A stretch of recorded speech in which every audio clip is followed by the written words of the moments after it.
لله حمدا يليق بجلاله وكماله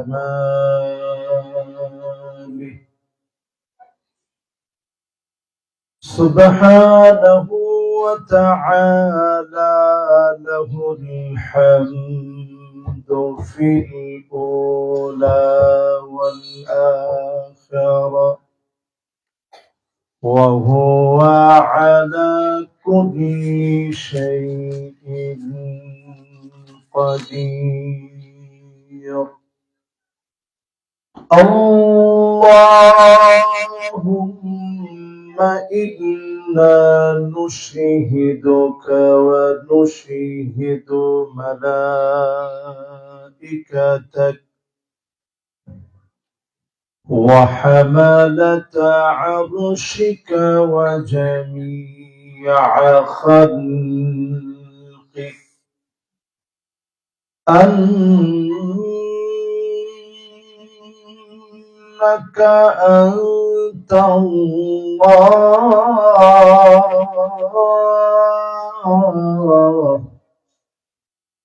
لا إله إلا أنت فهو الواحد الأحد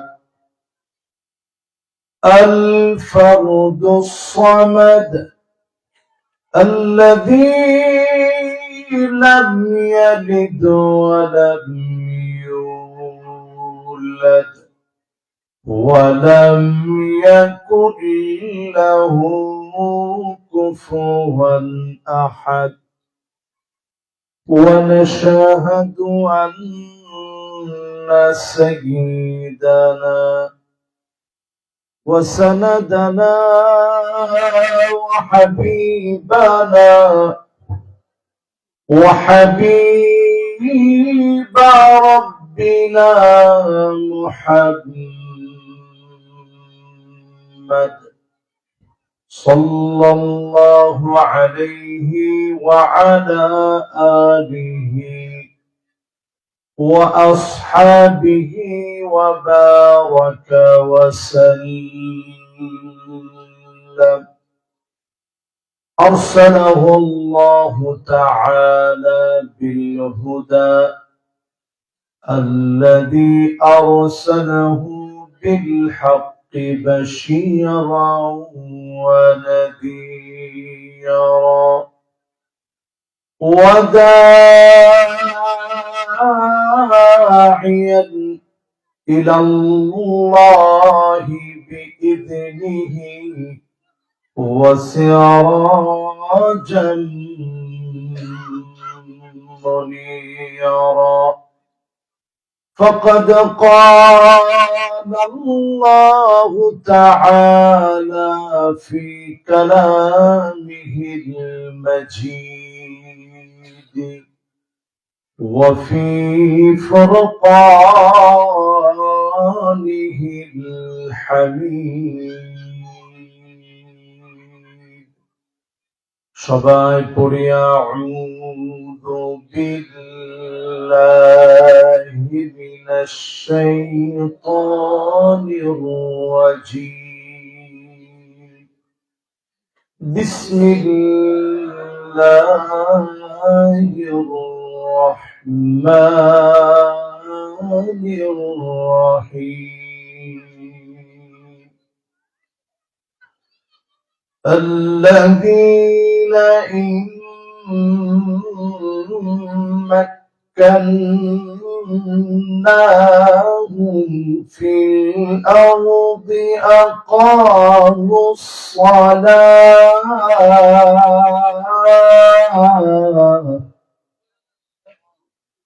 وآتوا الزكاة وأمروا بالمعروف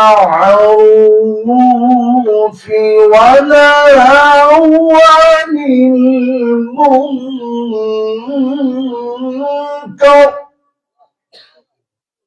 ولله عاقبة الأمور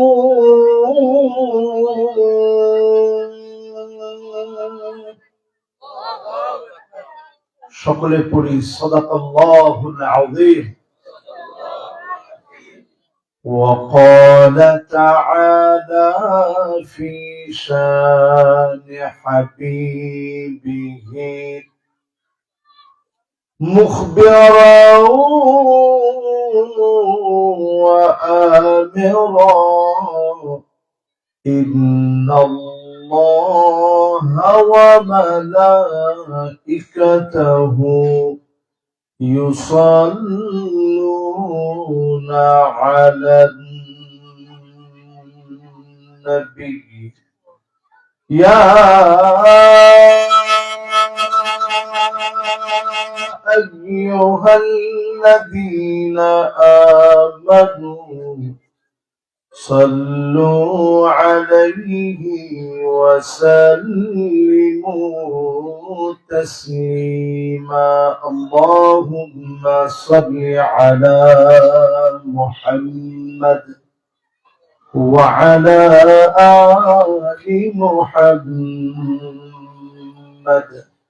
كما صليت على إبراهيم وعلى آل إبراهيم إنك حميد مجيد اللهم بارك على محمد وعلى آل محمد كما باركت على إبراهيم وعلى آل إبراهيم إنك حميد مجيد قرن بلغ العلا بكماله كشف الدجى بجماله حسنت جميع خصاله صلوا عليه در في شانه तेरी पत्थरों को दरिया कर दिया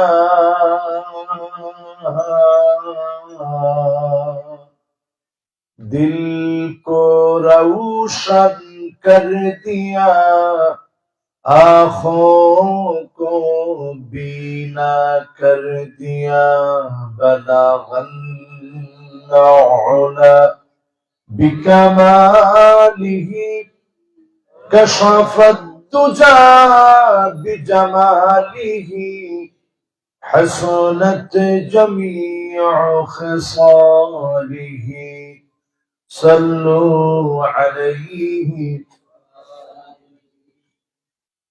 अगर ना होती ये फूल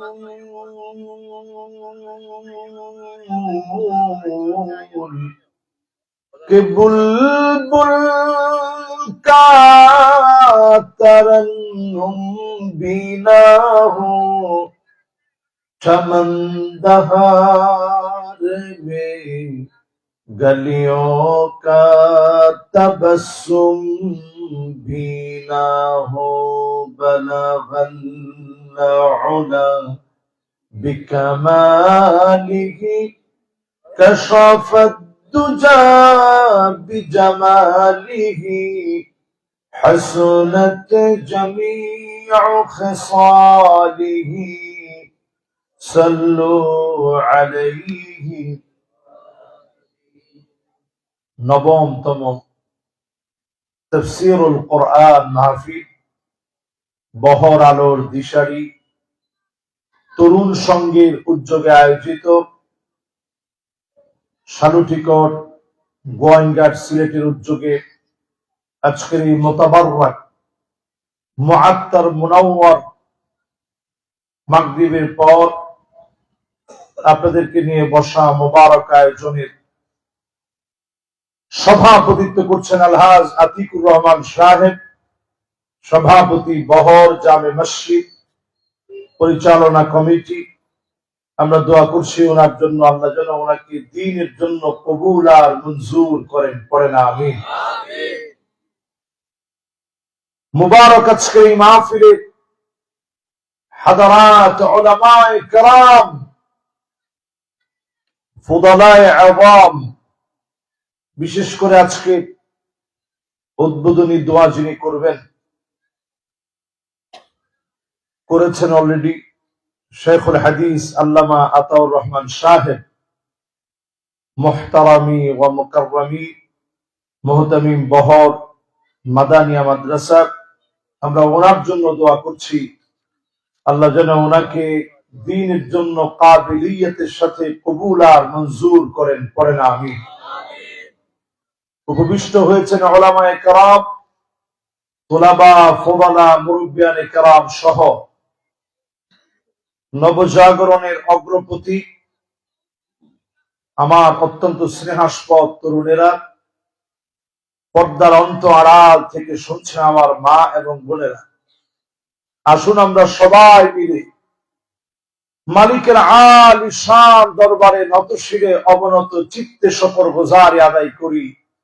একটু দিলের টানে মহাব্বতে আওয়াজ করে পড়ি কালিমাতু শুকর আলহামদুলিল্লাহ।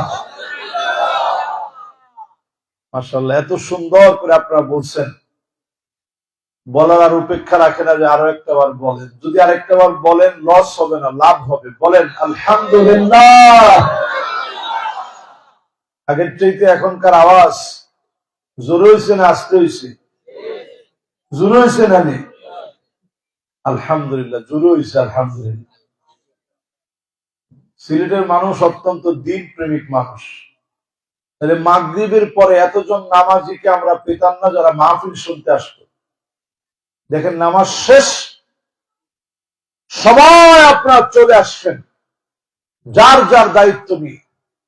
এই মাহফিলে যারা আমরা বসছি, আসুন আমরা নবীজির নামে রজব মাসের একেবারে শেষ বিদায় লগ্নে একটা বার মহাব্বত নিয়ে দুরূদ শরীফ পড়ি মুহাম্মাদুর রাসূলুল্লাহ সাল্লাল্লাহু আলাইহি ওয়াসাল্লাম। পড়ছেন না? বাদ আছেন নি কেউ? মাশাআল্লাহ। যদি কেউ বাদ থাকি, আরো একটা বাদ দিলের টানে মহব্বতের সুরে আমরা পড়ি মুহাম্মাদুর রাসূলুল্লাহ সাল্লাল্লাহু আলাইহি ওয়াসাল্লাম। নবীজির প্রতি মহব্বত আসেনি আপনারা? আলহামদুলিল্লাহ। জীবন দিতে পারি না, জিও তো কইছে 3-4 জন, সকলে পারবনি না। রাজি আছেন ইনশাআল্লাহ? মাশাআল্লাহ। সিলেটের লোকেরা একবার না বারবার জীবন দিয়ে প্রমাণ করেছে তারা নবী প্রেমিক, ঠিক কিনা বলে? তো এই মাটির মধ্যে বসে আজকে যেই আয়াতে কারিমা আমি তেলাওয়াত করেছি, যেহেতু তাফসীর মাহফিল, আল্লাহু আকবার, খুলে গেছে কিনি? আচ্ছা, যাও আর অসুবিধা, তাই নিয়ে এটা দিছে, আলোচনা শুরু করছি পরে। আচ্ছা, অসুবিধা নেই, এটা পরের হুজুরে দিতা থাকুক, অসুবিধা কি? নেন, বিসমিল্লাহ। প্রিয় ভাইরা আমার, আমরা তেলাওয়াত করেছি সূরা হজ্জের 41 নং আয়াতে কারিমা।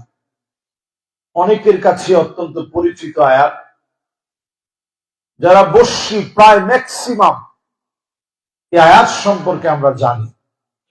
হুজুর তারপরও এটাকে লিখে দল্লায় এই আয়াতটা এই জন্য আমরা ধরছি, এই আয়াতটা যদি বুঝে উঠতে পারি, হতে পারে চোখ বন্ধ হতে দেরি হবে, আল্লাহর জান্নাত পেতে দেরি হবে না। জোরে আল্লাহ। আল্লাহ রাব্বুল আলামিন ইরশাদ করেন, الذين إن مكناهم في الأرض أقاموا الصلاة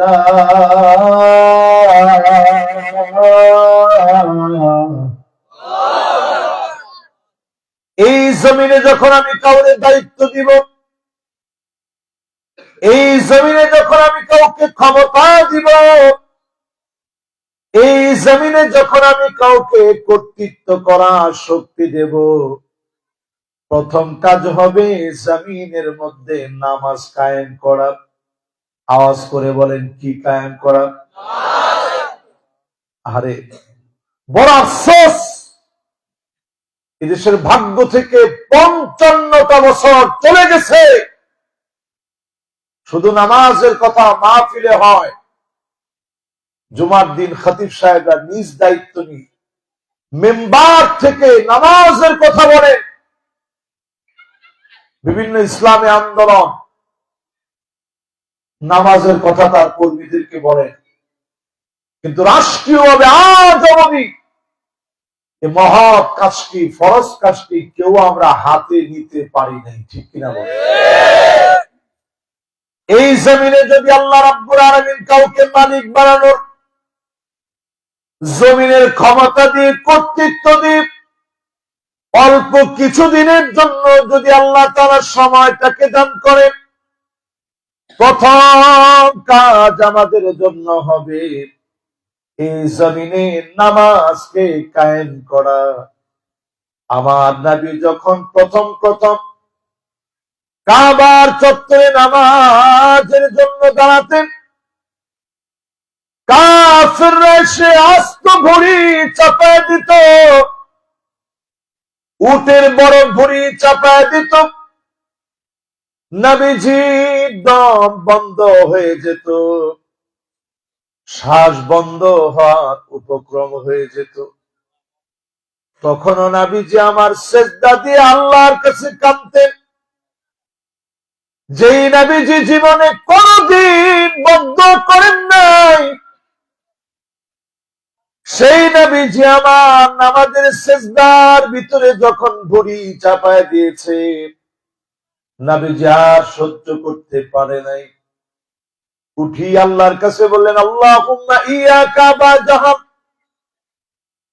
আল্লাহুম্মা ইয়াকা উমর, আল্লাহুম্মা ইয়াকা উতবা, ইয়াকা শাইবা, উতবা বিন নবী মুঈদ, যারা আমার নবী নামাজের মধ্যে ডিস্টার্ব করেছে, সবগুলার নামে আল্লাহর কাছে নবীজি নালিশ করলেন।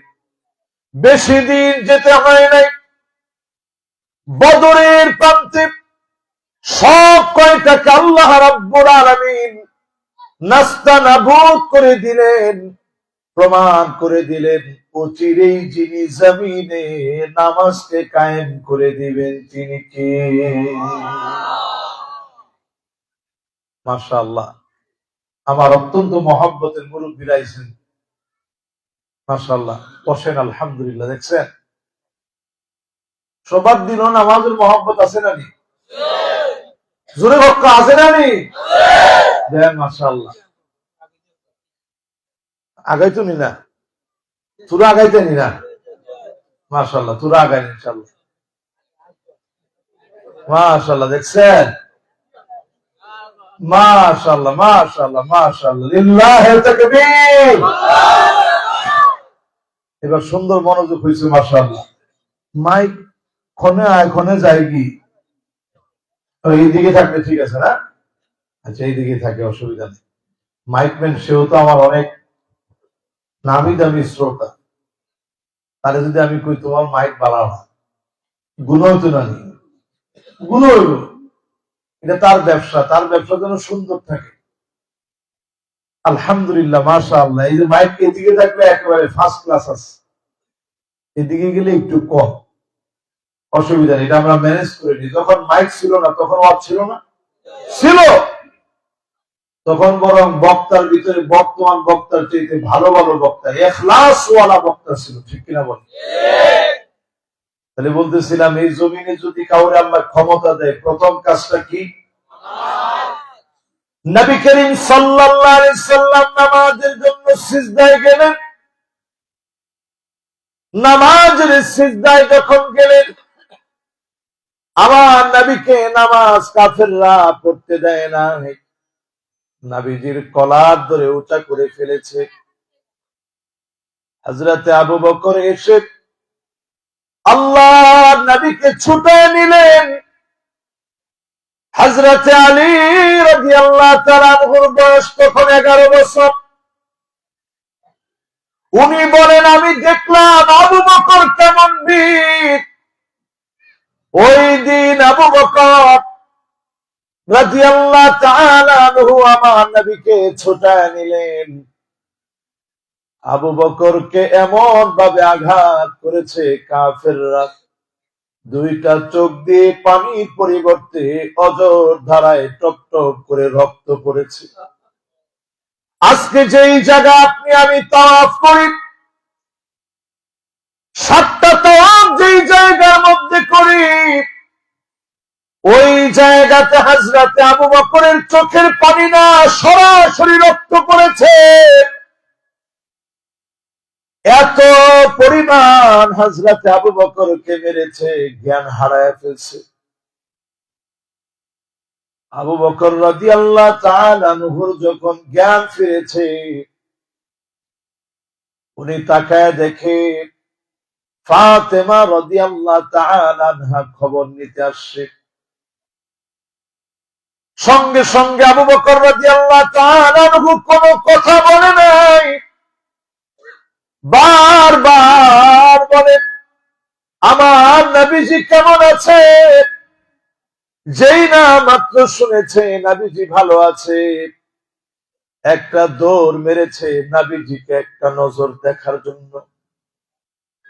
হযরতে আবু বকর গিয়ে নবীজির দিকে অপলক দৃষ্টিতে তাকায় ছিলেন। আমার নবীজিকে দেখলেন। আবু বকরের জীবনের অনেকগুলা পছন্দের ভিতরে অন্যতম পছন্দ ছিল নবীজির দিকে তাকায় থাকতে, অপলক দৃষ্টিতে আমার নবীজিকে দেখতেন।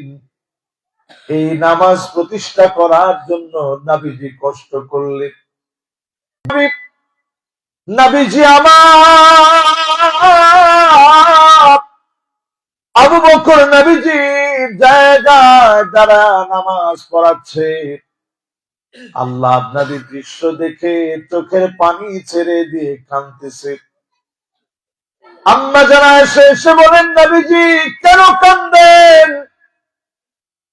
নবীজি বলেন, এই কান্না আমার সুখের কান্না, এই জন্য আমি কাঁদতেছি।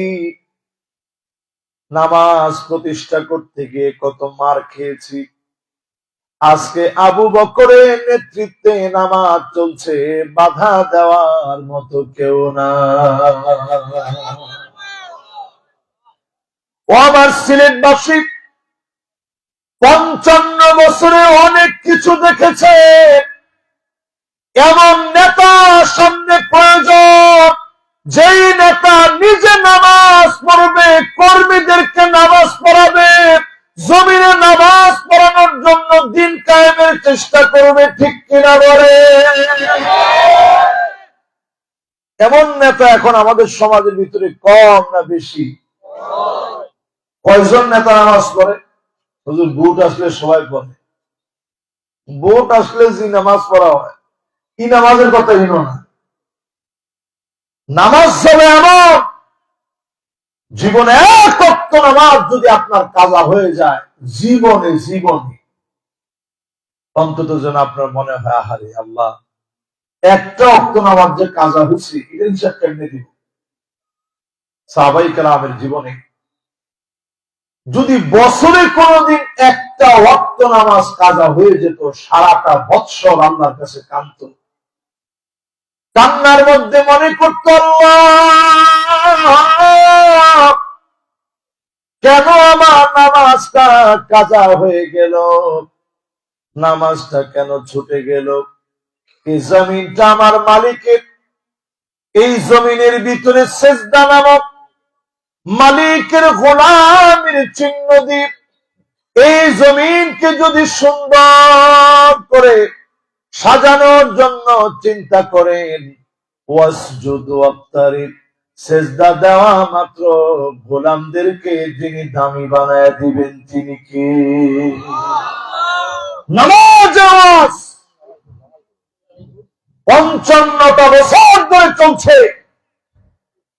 আমরা যদি একটু পার্লামেন্টে নামাজি মানুষগুলারে পাঠাইতে পারি, বিশ্বাস করেন এই জমিনের ভিতরে অচিরেই নামাজ কায়েম হয়ে যাবে। জোরে করে আল্লাহু আকবার। নামাজ পড়বেননি না, নিয়ত কি? কিয়ামতের আগে এমন একটা সময় আসবে,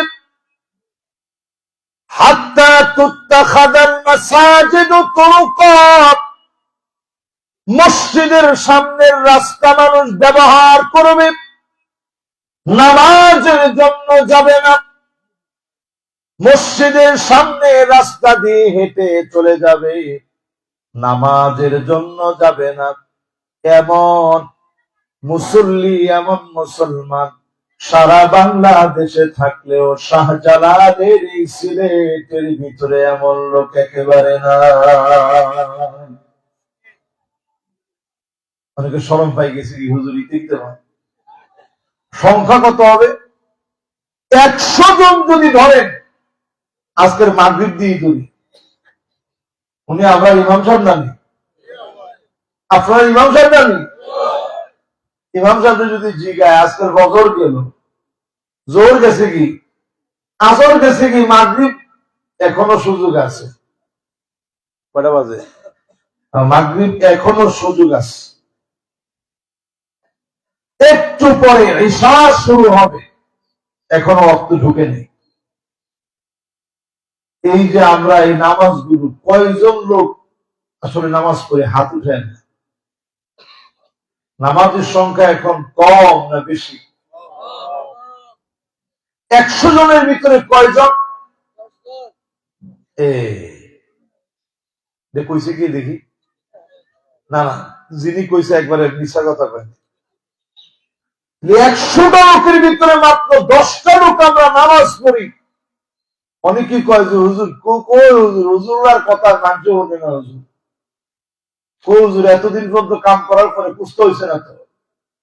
100 জনের ভিতরে আল্লাহর কালাম, আল্লাহর বিধান, ফরজ বিধান আল্লাহ তাআলা দিলেন, নামাজের মতো একটা সহজ বিষয়, এইটা এখন পর্যন্ত 100 জনের ভিতরে 90 জন পড়ে না। এদেশে ইসলাম প্রতিষ্ঠা হবে কেমনে? আর যদি পার্লামেন্টে নামাজের ব্যাপারে ফাইল পাস হতো, বিল যদি হয়ে যেত, আমার স্কুল, কলেজ, ইউনিভার্সিটি সহ সব জায়গায় প্রত্যেকটা অঙ্গনে নামাজ বাধ্যতামূলক পড়া লাগতো, ঠিক কিনা বলে? এই জন্য অনেকেই দেখবেন ইনায় বিনায় প্রশ্ন করে, শরিয়া আইন কি আপনারা চালু করবেন নারীরা? আচ্ছা, শরিয়া আইন, মুসলমানের ইমানের দাবি হচ্ছে শরিয়া আইন তো লাগবেই।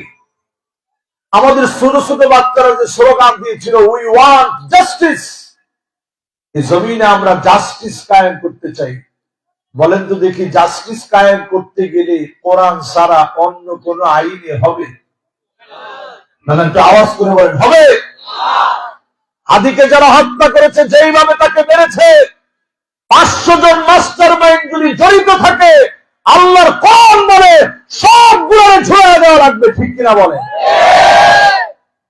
এরকম যদি 500 জনকে ঝুলাই দেওয়া হয়, একটা শাস্তি যদি কার্যকর করা হয়, অন্তত বাংলাদেশে আগামী 5 বছরের জন্য আপনি একটু ঠান্ডা থাকতে পারবেন। একটা লোক মার্ডারের মধ্যে যাইত না, ঠিক নি? ঠিক নি? তাহলে ইনসাফ যদি প্রতিষ্ঠা করা লাগে, আল্লাহর কোরআনের বিকল্প কোন রীতিনীতি দিয়ে ইনসাফ এই জমিনের ভিতরে কায়েম করা যাবে। 1 নাম্বার কার্যক্রম হবে নামাজ প্রতিষ্ঠা করা। নামাজ নাই যার, কিচ্ছু নাই তার। নামাজ নাই, যার ঈমান নাই, তার যত বড় আপনি বাবার কাছে যান না কেন, যার নামাজ নাই তার কিচ্ছু নাই। যার নামাজ যত সুন্দর, তার সব ইবাদত আল্লাহর কাছে কত দামি। জোরে করে আল্লাহু আকবার। নবীজি সেদিন আমাদেরকে চিনবেন কেমনে? একবারের জন্য তো নবীজি আমারে দেখে নাই, আমার চেহারা একবারের জন্য নবীজি দেখে নাই, তাইলে নবী চিনবেন কেমনে? গুররান মুহাজ্জালিনা মিনাল ওয়াদু, ওজোর পানিগুলা ঝকঝক করে উঠবে, ওজোর পানিগুলা চকচক করে উঠবে। দেখা মাত্র নবীজি আমারে চিনবে। আয় আল্লাহ, এটাই তো আমার সে উম্মত। ইসবাগুল ওযু আলাল মাকারিহ, কষ্ট করে যারা ওযু করে নামাজ পড়েছিলেন, নবীজি সেদিন চিনবেন, শাফাত করবেন, যিনি ধন্য বানায় দিবেন তিনি কে?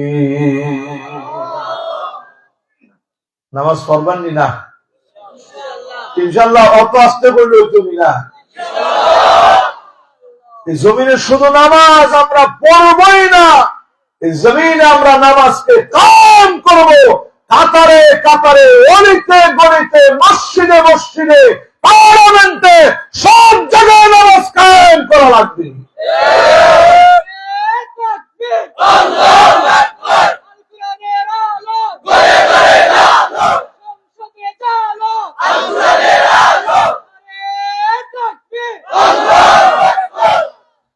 এই যে একজন স্লোগান দিছে যখন, তখন কয়েকজনই কইছে ঘরে ঘরে জ্বালাইতেন। আচ্ছা, ঘরে ঘরে যদি জ্বালায় আমরা কোনো লস আছে না? আমরা 55 বছর ধরে ঘরে ঘরে জ্বালাচ্ছি, এখনো জ্বালাই, জ্বালাবো নিশ্চয়। কিন্তু পার্লামেন্টে যদি একবার জ্বালাইতে পারেন, ঘরে জ্বলতেই হবে। ঠিক নি? ঠিক নি? তাহলে 1 নাম্বার লাগবে কি ভাই? এই তো নামাজ লাগবে। নামাজ, এই নামাজ না পার্লামেন্ট পর্যন্ত নেন। নামাজটা যদি পার্লামেন্ট পর্যন্ত নিতে হয়, আগে তো নামাজ পড়া শিখতে হবে। অজুই জানেন না, লাভ হবে? এক লোক সৌদি আরব গেছলায়, দীর্ঘদিন পরে বাড়িতে আসতেছে। আসার সময় কিটা আনবো, কয়জনের লাগে আনবো, চিন্তা করছে জুব্বা হয়ে যায় কি 20টা 20টা জুব্বা আনছে। 20টা জুব্বা এখন ভাগযোগ করে একজনকে দিছে একটা। যেই লোকের দিছে, এমন এক লোক পাইছে, উনি খেতে খেতে কাজ বাজ করে, কৃষক মানুষ। শীতকালে সুন্দর করে জুব্বাটা পরে আসরের নামাজও আমায় গেছে। ইমাম সাহেব এদিন নাই, মুয়াজ্জিন দিয়ে গেল সুবহানাল্লাহ, অত বড় হুজুর গাইছে, নামাজ রাত্রে পড়াইতে হয়। উনি না না, খবরদার, ইন্নালিল্লাহ, আমি নামাজ পড়াইতাম না, আমি সাধারণ মানুষ। এলাকার অন্যান্য লোকজন বলতেছে, আরে না না না, যারা বড় হুজুর তারা কখনো নিজের বড় হুজুর কয় না। উনি বড় হুজুর, বড় হুজুরা এমনি যাইতে চায় না, খেলা দিতেন নাকি। সবাই একটু ধাক্কা দিয়ে সামনে দিকে দিয়ে দিচ্ছে, না না না হুজুর, নামাজটা আপনি পড়াইতেন, আমরা বড় শখ করছি হুজুর, আপনি পড়াইতেন। তাই গেছে নামাজ পড়াইতে, নামাজ পড়াইতে গেছি, আল্লাহ আসরের নামাজ দিয়ে কি বাঁচিয়ে গেছি। যদি আসরের নামাজ না হইতো, কিটা হইতো উপায়টা? এবার একটু চিন্তা করেন, আমার দেশের যত ডিসি, এসপি, বড় বড় পদে আছে, 1 2 3 4 5 6, সব প্রোনাউন্সিয়েশন ঠিক আছে, কিন্তু একজন ডিসি সাহেব, আপনি যদি কোরআন না পড়েন, আপনি যদি নামাজের ইমামতিতে দেয়, একজন ডিসি তিনি নামাজের ইমামতি করবেন। আমি মিশরে দেখছি, শহীদ প্রেসিডেন্ট মুরসি রহমতুল্লাহ আলাইহি ইমামতি কাহাকে বলে? ফজরের নামাজের সময় উনি আসছেন, ইমাম সাহেব ওনার জায়গা ছেড়ে দিয়ে বলছে, ফাদ্দাল রাইসি, আমার রাইস আপনি নামাজটা পড়ান, আমার প্রেসিডেন্ট আপনি নামাজ পড়ান। নামাজ শুরু হয়ে গেছে। কি তেলাওয়াত! নামাজের পরে তিনি মাইক হাতে নিয়ে দাঁড়ায় বলতেছেন, আইনা শাবাব আইনা আনতুম মাতা তাস্তাইকিজুন, আল কুদস ইয়াবকি মাতা তাস্তাইকিজুন লিমা তুসাল্লুন লিমা তাহদারুন। পুরা মসজিদ আগুনের মতো হয়ে গেছে, কেন তোমরা এখনো নামাজে আসো না? কেন নামাজ পড়তে তোমরা আসলে না?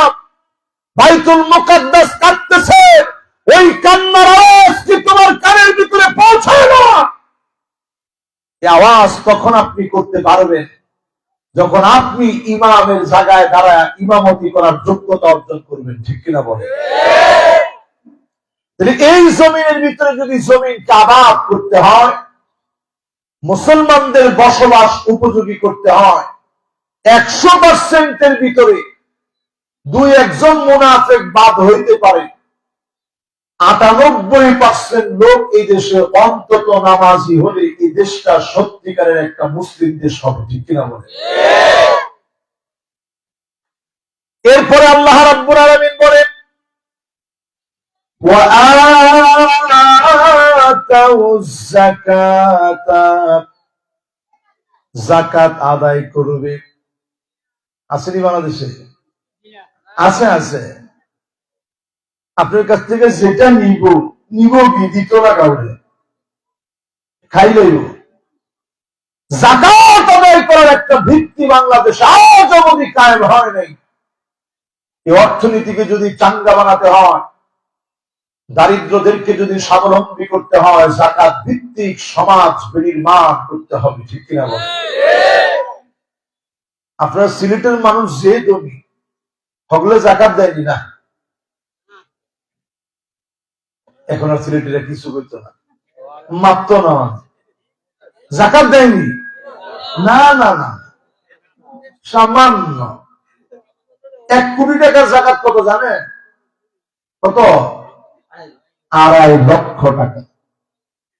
আপনি চিন্তা করেন, 1 কোটি টাকা আশেপাশে যে বিল্ডিং গুলো আপনারা করছেন, সুবহানাল্লাহ, এতে 2.5 লাখ 3 লাখ টাকা পর থেকে যাকাত আসতেছে।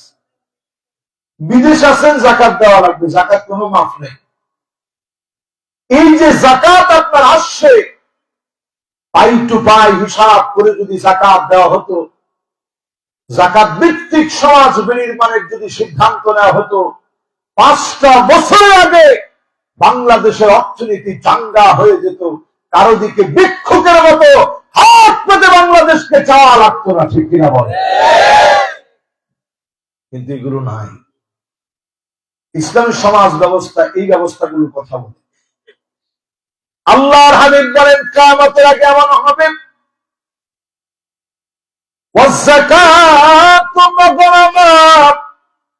যাকাতকে মানুষ অভিশাপ বলে মনে করবে, জরিমানা মনে করবে। টাকা আসলে দিল বড় খোশ হয়ে যাবে, টাকা চলে গেলে দিল বড় বেজার হয়ে যাবে।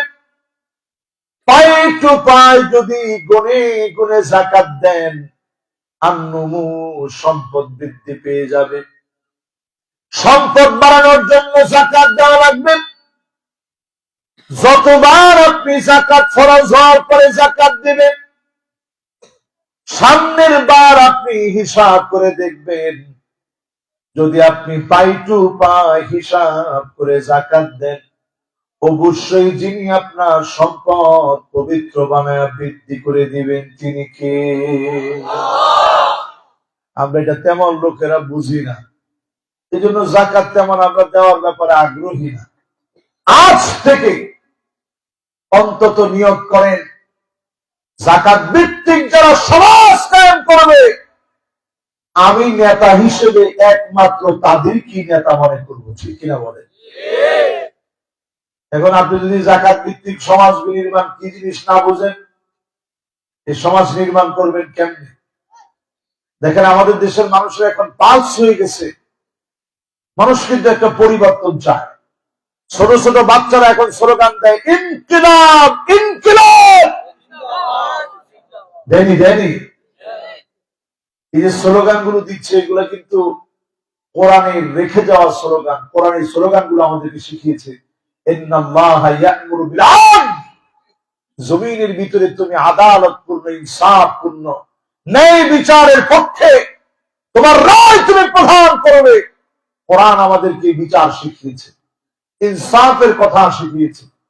জুমাবারে যখন খতিব সাহেব বক্তব্য দেয়, আরবি খুতবা একেবারে শেষাংশে এসে দেখবেন খতিব সাহেবরা বলে, ইন্নাল্লাহা ইয়া'মুরু বিল আদলি ওয়াল ইহসান ওয়া ইতা'i যিল কুরবা ওয়া ইয়ানহা আনিল ফাহশাই ওয়াল মুনকারি ওয়াল বাগি ইয়া'iযুকুম লা'আল্লাকুম তাযাক্কারুন ফাযকুরুনি আযকুরুকুম ওয়াশকুরু লি ওয়া লা তাকফুরুন। যখন কয় তখন একজন আরেকজনকে কয়, ঘুমাস কি তার লাগে, উঠোস না, উঠোস না। খতিব সাহেবের খুতবা শেষ তো, নামাজ দাঁড়াই দেখি। আপনি তো বুঝেন নাই খতিব সাহেব কি বলছে। খতিব সাহেব বলছে, ইন্নাল্লাহা ইয়া'মুরু বিল আদল, আল্লাহ তোমাকে অর্ডার করেছে এই জমিনে ন্যায় ইনসাফের বিচার তোমাকে কায়েম করা লাগবে। জোরে করে আল্লাহু আকবার। আপনারা কষ্ট পাইতেছেন না? যাকাত আমরা দেওয়াই লাগবে, যদি না দেন শাস্তিটা শোনেন। আল্লাহ পাক কিয়ামতের দিন জাহান্নামকে টেনে নিয়ে আসবেন। সেদিন দরিদ্রদের সামনে জাহান্নামটা দাঁড় করায় দিবেন, ধনীদেরকে আল্লাহ পাক জাহান্নামের মধ্যে নেবেন। ইয়াউমা ইউহমা আলাইহা ফি নারি জাহান্নাম, জাহান্নামের ভিতরে সেদিন আল্লাহ পাক এই সম্পদগুলোকে উত্তপ্ত করবেন, গরম বানাবেন।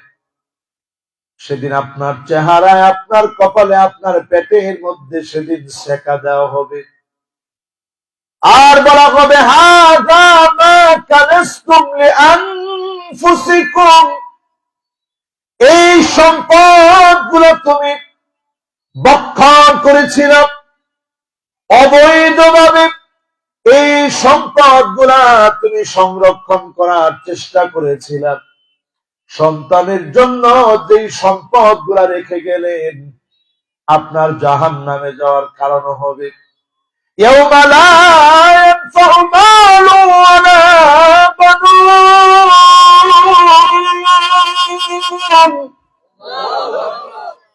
ছেলে মেয়ে আপনার কোনো কাজে আসবে না, টাকা পয়সা গুলো কোনো কাজে আসবে না। ইল্লা মান আতাল্লাহা বিকলবিন সালিম,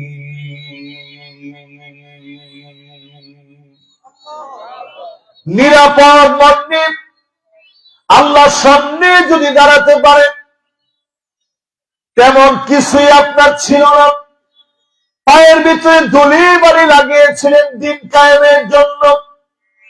সহিহ হাদিসের ভিতরে আসছে, মান ইকবাররাত কদামাহু ফি সাবিলিল্লাহ হারামাহুল্লাহু আলাইহিন নার, দিন কায়েমের তরে পায়ের ভিতরে ধুলি বাড়ি লাগিয়েছিলেন, আপনি দিন কায়েমের তরে মার খেয়েছেন, জেল জুলুম নির্যাতন সহ্য করেছিলেন।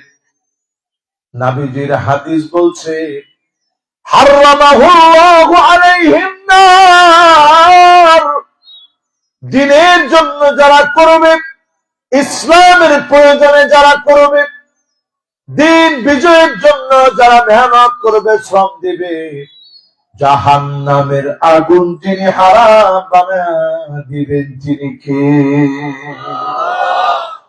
এই জমিনের ভিতরে পাঁচটা শাসন আসবে। এমসি কলেজে আমি বলেছিলাম, আপনাদের খেলা আছে কিনা যায় না, কে গেছিলেন? গেছেননি? ওখানে বলছিলাম 5টা শাসক এই পৃথিবীতে আসবে। বলছিলাম তো আরো মনে হয় 1-1.5 বছর আগে, না নাকি 1 বছর আগে? হ্যাঁ, 1 বছর যেহেতু হয়ে গেছে, আবার একটু মনে করাই দিই। এই পৃথিবীতে 5টা শাসন লিড দিবে সারা দুনিয়ার ভিতরে। 1 নম্বর শাসনের নাম নবুয়তের শাসন। আল্লাহ পাক কয়েকজন নবীকে দিয়ে পৃথিবীর শাসন করাবে। করাইছেন নি? বুঝি তো কয় না, করাইছেনি? শাসন করাইছেন আল্লাহ রাব্বুল আলামিন দাউদ আলাইহিস সালামকে দিয়ে, সুলাইমান আলাইহিস সালামকে দিয়ে, নবী ইউসুফ আলাইহিস সালামকে দিয়ে, আংশিক ভাবে মূসা আলাইহিস সালামকে দিয়ে, আর আমার নবী মুহাম্মদ সাল্লাল্লাহু আলাইহি সাল্লামকে দিয়ে। জোরে করে আল্লাহু আকবার। প্রথম শাসনের নাম নবুয়তের শাসন। আমার নবী শাসন করে দেখা গেছে কারো ক্ষেত্রে কোনো পার্সিয়ালিটি করা চলবে না। ন্যায় নীতি আদর্শের ভিত্তিতে জমিনে ইনসাফ কায়েম করে বিচার করা লাগবে, ঠিক কিনা বলে? ওই যে মহিলা বনি মাখজুমিয়া গোত্রের একজন নারী, তার বিচার করবে নবী করিম সাল্লাল্লাহু আলাইহি সাল্লাম। সব সাহাবীরা বলাবলি করতেছে, আহারে একটু টাকা নিয়ে জরিমানা নিয়ে যদি মাফ করে দিত। কিন্তু এই কথা নবীজির সামনে এসে বলবে এমন কেউ নেই। হুব্বু রাসূলিল্লাহ, নবীজির ভালোবাসার অতি আদরের পাত্র যায়েদ বিন হারেসা রাদিয়াল্লাহু তাআলা আনহুর সন্তান উসামা, উনি নবীজির অত্যন্ত আদরের, যেহেতু পালক পুত্রের সন্তান, নবীজি একেবারে আপন নাতির মতো আদর করতেন। তো নবীজির কাছে এসে বলতেছে, দাদাজি, নবীজি বলতেছে কি বলো? দাদাজি, একটু যদি অর্থ নিয়ে টাকা নিয়ে আপনি যদি একটু মাফ করে দিতেন, তাহলে অন্তত এই গোত্রের যারা আছে তারা খুব খুশি হইত। নবীজির চেহারা লাল হয়ে গেছে, অগ্নি স্বর্ণ হয়ে নবীজি সবাইকে ডেকে বললেন, লাউ ফাতেমা বিনতে মুহাম্মদ, আমার মেয়ে ফাতেমাও যদি এরকম কোন একটা কাজ করে ফেলতো, লাকাতাতু ইয়াদাহা, আমি ওর এক মুহূর্ত দেরি করতাম না, হাতটা আমি নবী কেটে ফেলে দিতাম। এটার নাম ন্যায় ইনসাফের বিচার। আসেনি বাংলাদেশ? এই পৃথিবীর ভিতরে শাসন আসবে 5 রকমের। বাবারা, যারা একবার আমরা বাইরে আছি, তোমরা একজন দায়িত্ব নিয়ে আজানের উত্তর দিয়ে দিবা, হ্যাঁ? ঠিক আছে তো? মাওলানা যে 2 জন আসতেছ, বাবা তোমরা একটা মসজিদের আজানের উত্তর দিয়ে দিবা। এটা অত্যন্ত সওয়াবের কাজ। এই জন্য তোমরা একজন আজানের উত্তর দিয়ে দিবা। এখানে মাওলানা তুমি উত্তর দিয়ে দিবা, হ্যাঁ?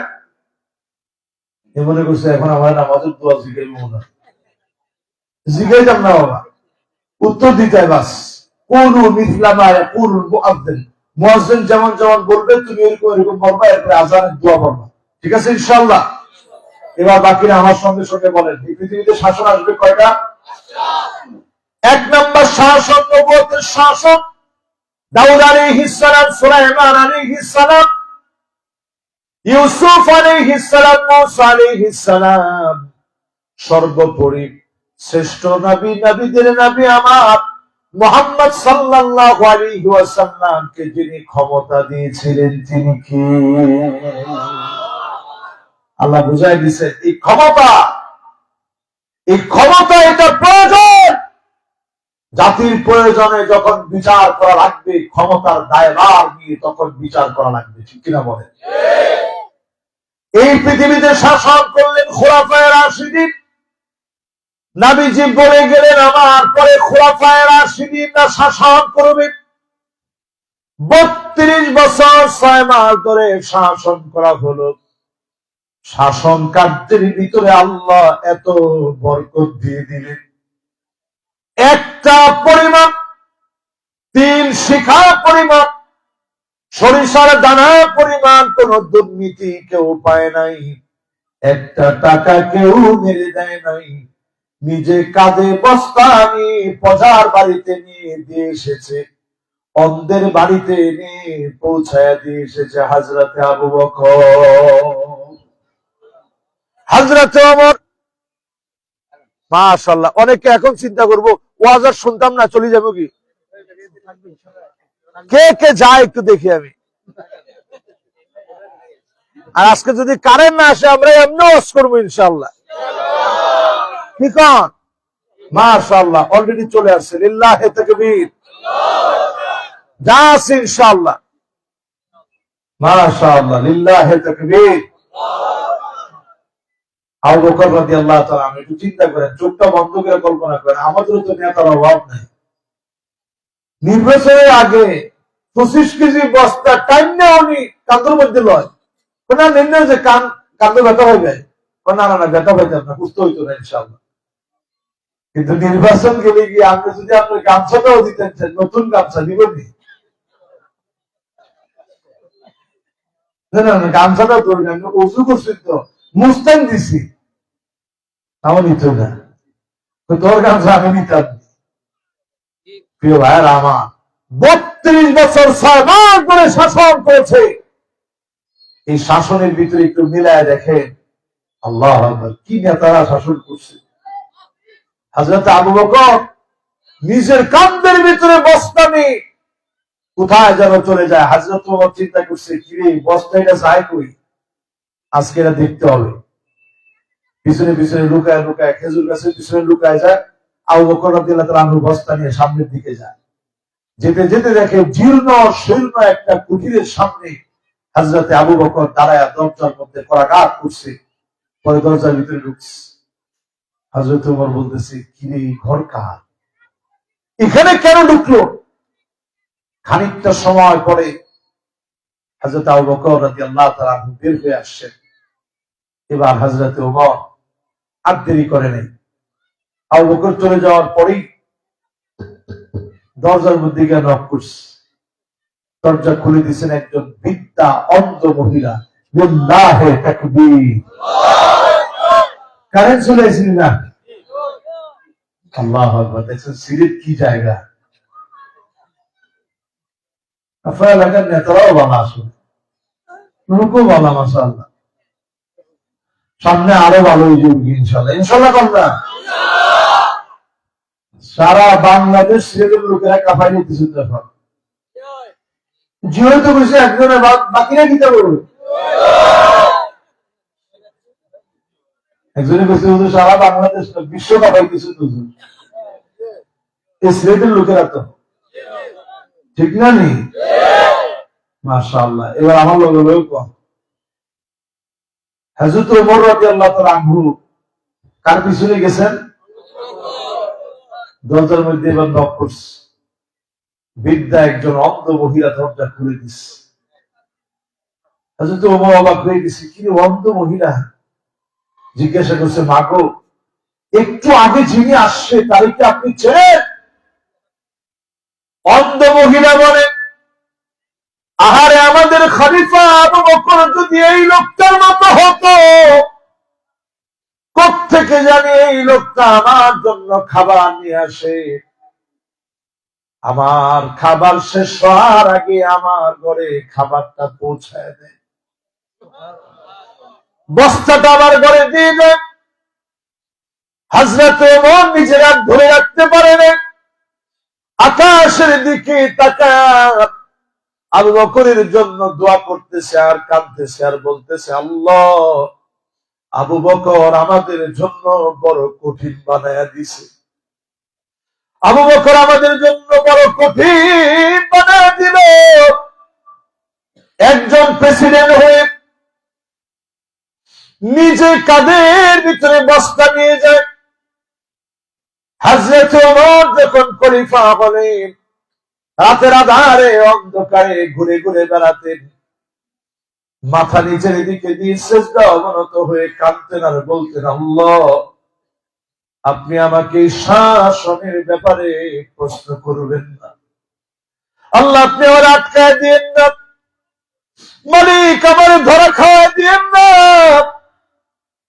ইন্তেকালের আগে ছুরি দিয়ে আঘাত করেছে, খাবার খালে পেট থেকে বের হয়ে যায়। ওই মুহূর্তে তিনি বলতেছিলেন হুযায়ফাতুল ইয়ামানকে একটু ডেকে আনো। আনার পরে তিনি বলতেছিলেন ভাই হুযায়ফাতুল ইয়ামান, আসাম্মানি রাসূলুল্লাহ,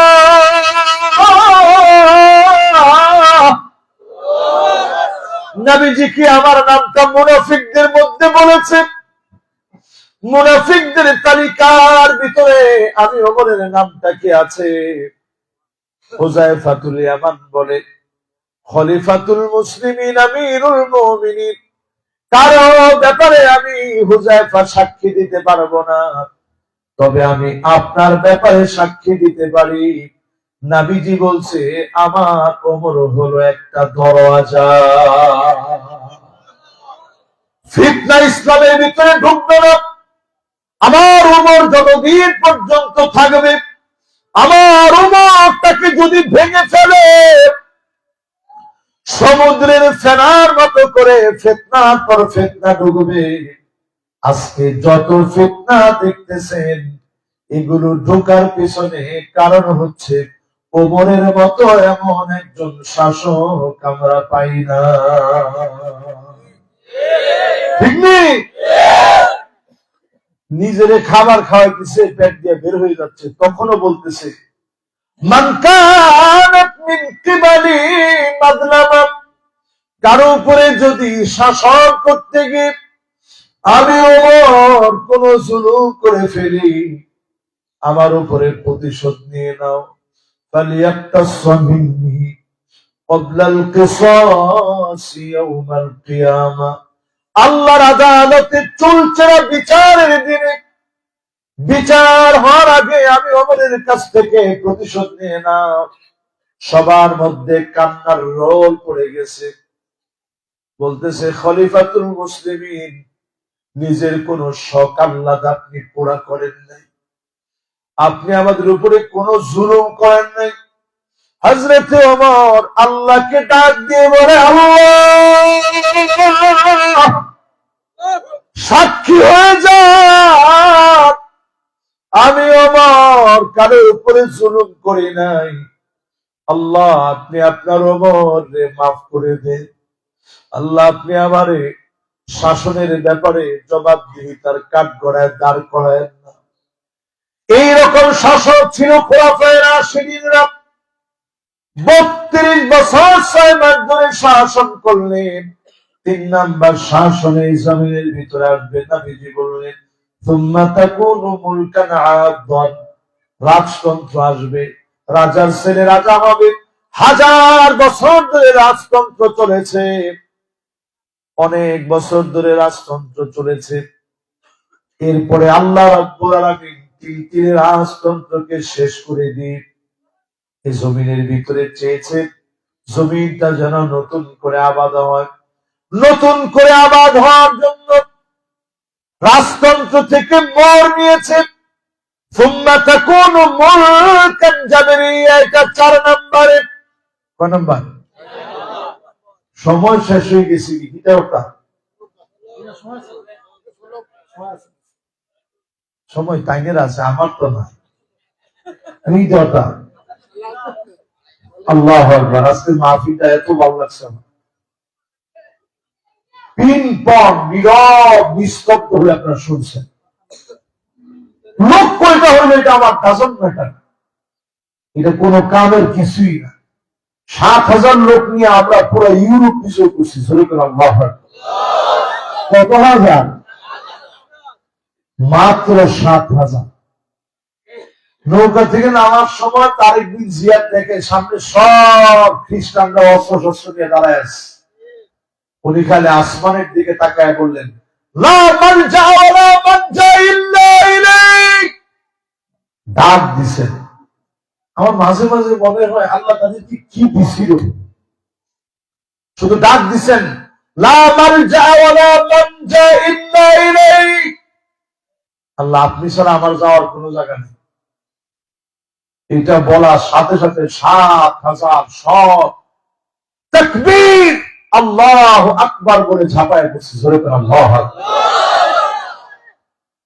খ্রিস্টানরা বলতেছে আমাদের কাছে মনে হচ্ছিল ইন্না রাআইনা কওমান মাআ তারিক বিন জিয়াদ, তারিক বিন জিয়াদের সঙ্গে এমন একদল লোক আমাদের দিকে ঝাঁপায় পড়ছে, লাউ আরাদা ইয়াখলা আল জাবাল লাখালাউ, তারা যদি পাহাড়কে বলতো পাহাড় এই মুহূর্তে এদেরকে ধর, আমার মনে হয় সবগুলোকে ধরে পাহাড় ঘিরে খেয়ে ফেলত। চিন্তা করেন ঈমান কাহাকে বলে। সেই মানুষের আজকে আমরা এখানে বসি। 3 নম্বরের পরে পৃথিবীতে একটা নেককারজনক ঘৃণিত একটা শাসন আসবে, নবীজি বলে গেছেন। সুম্মা তাকুনু মুলকান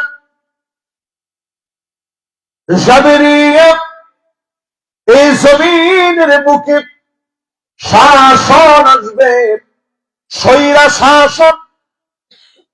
আলেমদেরকে মারবে, কাটবে, জেলখানায় নেবে, ফাঁসির মঞ্চে নির্দোষ মানুষগুলোরে ফাঁসি দেবে, এইরকম জালেমরা ক্ষমতায় বসবে। ঠিক নেই? আমি তো কুস্তা করছি না, ঠিক নেই?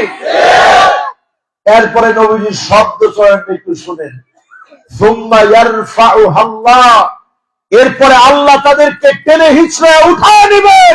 আল্লাহ যখন উঠায় নেয়, গরম ভাত থেকে যায়, জালেমেরা খেয়ে যেতে পারে না, পারে না, পারে না। শেষ। জালেমদেরকে যখন আল্লাহ ধরে, গরম ভাত এরকম, সিলেটের ভাষায় কি কর, উত্তরায়নি, গরম ভাত উত্তরায়, কিন্তু খানি খাইতে পারে না। ঠিক না? আল্লাহ আমি যখন টান মেরে উঠায়, গরম ভাত উত্তরায়, কিন্তু পেটত যায় না, মুখ দিয়ে হানায় না। ঠিক নেই? এরপর নবীজি বলতেছেন, সব তো শেষ, সামনে পৃথিবীর একটা শাসনের কথা নবীজি বলে গেছেন। কান খাড়া করে শোনেন। অনেকে মনে করবে যে হুজুর এটা কোনটা ওয়াজ করলো, হুজুর উস্তাদ তো বুঝলাম না। ঠিক আছে নি? কোরআন আর হাদিস আমার বাংলা একটা কথা আমি বলিনি, এটা সহজ আরবি, আপনারাও অনেকে বুঝছেন, যারা সৌদি আরবে ছিলেন আপনারা বুঝার কথা। নবীজি এরপরে ৫ম নম্বরে বলছেন, সুম্মা তাকুনু খিলাফাতান আলা মিনহাজি নবুওয়াতিন, আবার এই পৃথিবীতে আসবে কোরআন সুন্নাহ অনুযায়ী রাষ্ট্র পরিচালনা। আল্লাহু আকবার। এই পৃথিবী এখন স্বপ্ন দেখছে। এটা শুধু আমাদের জরিপ না, বাংলাদেশে দেখেন না এখন ঘন ঘন কত রকমের জরিপ আসে। পিআরসি জরিপ করে বলতেছে আগামী 2050 পর্যন্ত এই গতি যদি চলতে থাকে, পৃথিবীর সবচেয়ে বেশি হবে মুসলমানদের সংখ্যা। ধরে আল্লাহু আকবার। যারা দুনিয়ার ভিতরে আলহামদুলিল্লাহ ইসলামের আলো ছড়াই গেছে, আমার মনে হয় বদ্বীপের মতো ছোট্ট এই দেশ বাংলাদেশকে অচিরেই আল্লাহ কবুল করবেন। আমাদেরকে আল্লাহ তাআলা যে সম্ভাবনার দ্বার উন্মুক্ত করে দিয়েছে, অচিরেই ইনশাআল্লাহ সূর্য উঠবে, মেঘে যেন ঢাকা পড়তে না পারে সজাগ থাকতে হবে মুসলমান। বাধা যেখানে আসবে কোরআন সুন্নাহর পক্ষে লড়ে যাওয়া লাগবে।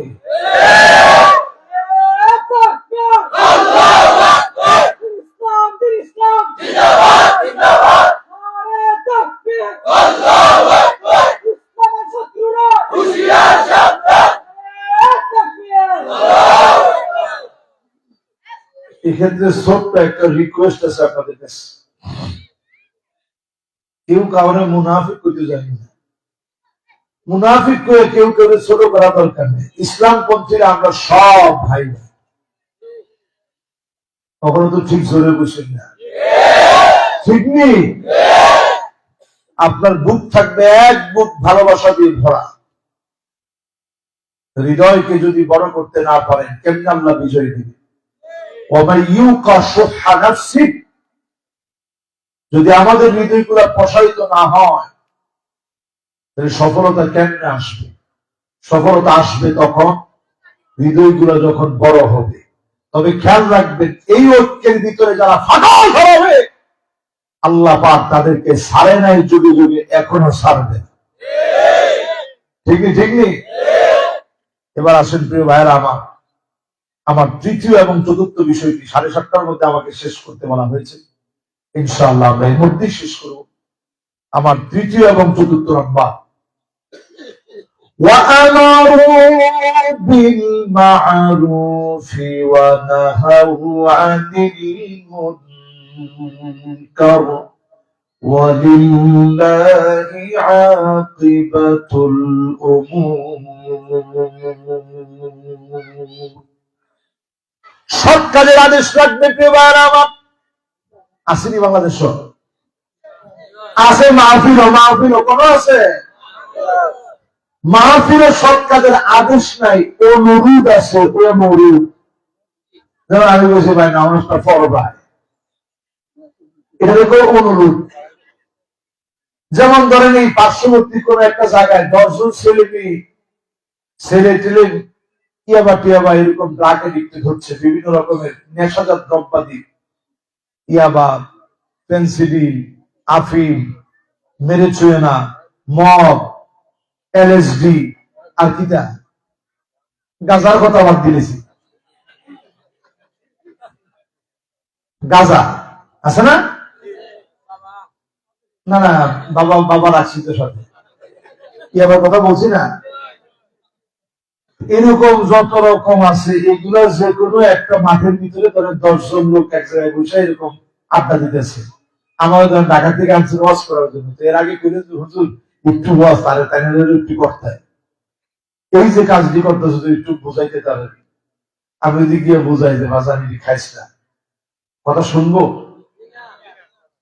যদি একবার খায়া ফেলায় তখন আমার হুজুর হুজুর আপনারাও খাইবেন, খাইবেন কিন্তু হুজুর আপনারা, ঠিক না নি? তার মাথা তো ঠিক নেই। আমার বাসার সামনে একদিন আমি গাড়ি দাঁড়া করাইছি, একজন যে নেশা করে আসছে আমি বুঝি না, রমজান মাস, আমি তো বুঝি না যে সে নেশা করে আসছে। আমি গাড়িটা দাঁড়াইতে ইচ্ছে আইসে আমার যা তা গালি গালাজ করতেছে। আমি প্রথম মনে করছিলাম যে পুলিশের লোক বলো বছরা মানুষ, আমি ওনারে পিঠে হাতায় বোঝাইতেছি যে ভাই আমি তো এখানে 1 মিনিটও দেরি করবো না, এখনই আমার গাড়িটা ঢুকবে, আপনি বাস আপনার মতো চলে যাবেন, আপনার তো ডিস্টার্ব হচ্ছে না, রাস্তা খালি, আপনি যেতে পারেন, আপনি কেন আমার সাথে গাড়ি গালাজ করতেছেন? পরে আমার ড্রাইভার আমার একটু ইশারা দেওয়ার চেষ্টা করলো যে হুজুর তাকে তো হুশে নাই। আমি কইছি যে এই তো হুশে নাই, তাহলে তো তারও একবারে ছাড় দেওয়া যায় না। এই যে ক্যামেরার স্ট্যান্ড সবসময় আমার গাড়ির পিছনে থাকে, আমি ড্রাইভারকে বললাম এই স্ট্যান্ড হলো, হ্যাঁ মনে করছি স্ট্যান্ড গান দাবো, তার হুশ নাই তো, একদম আসছে।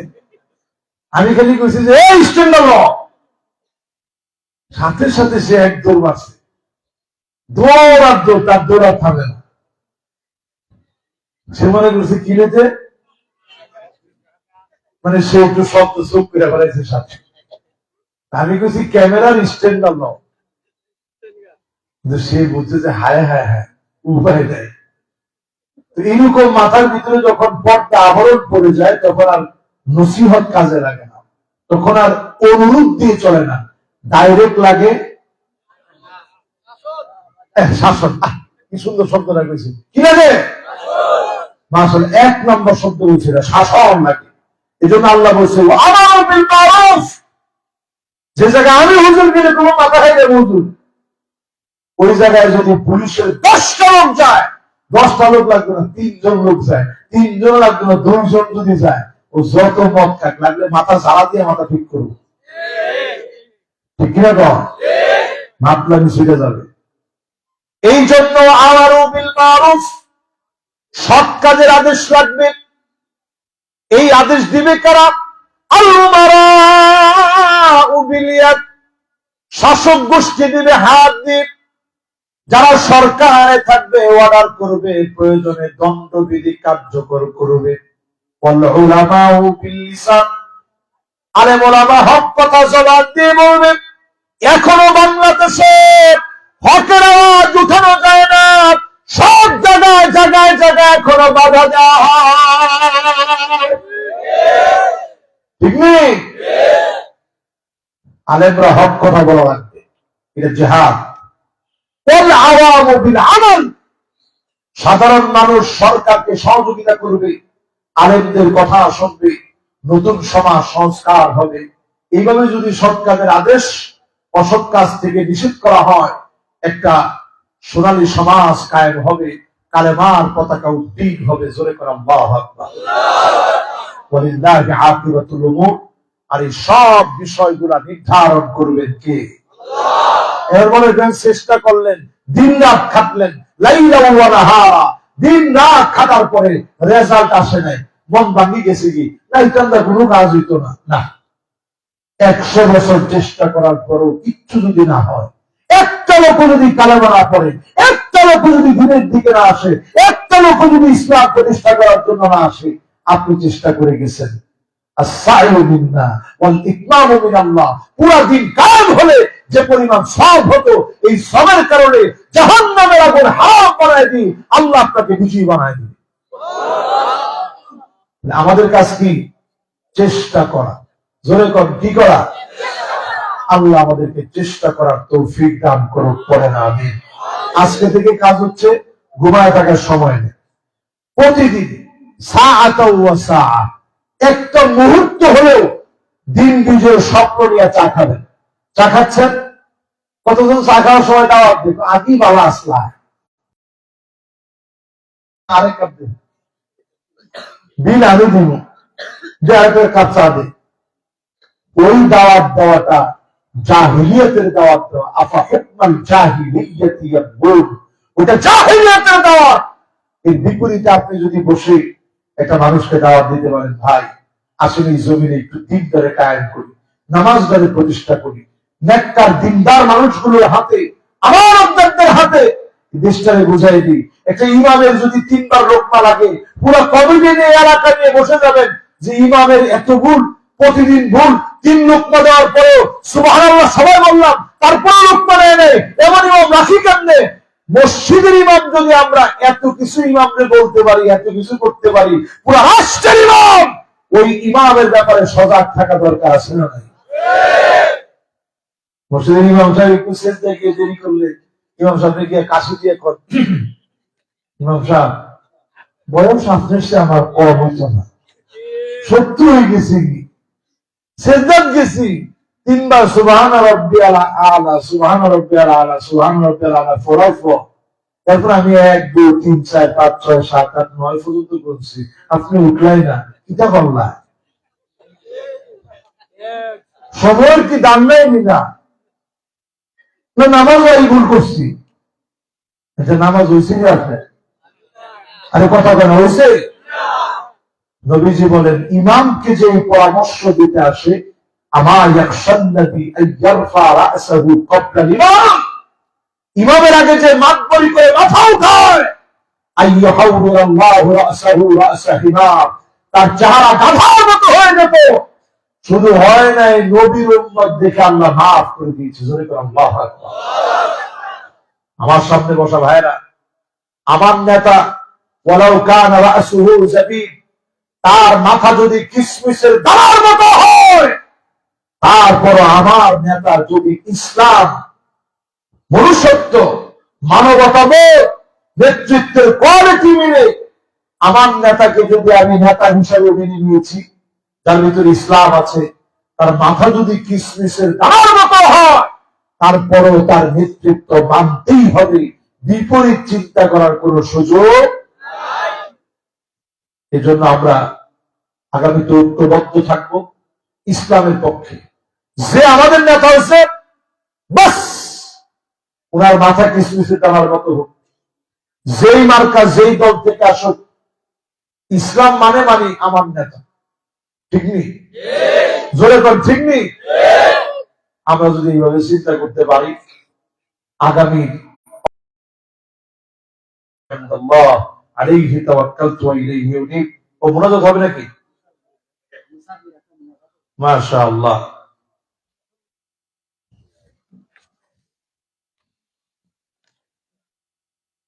আল্লাহুম্মা আমিন।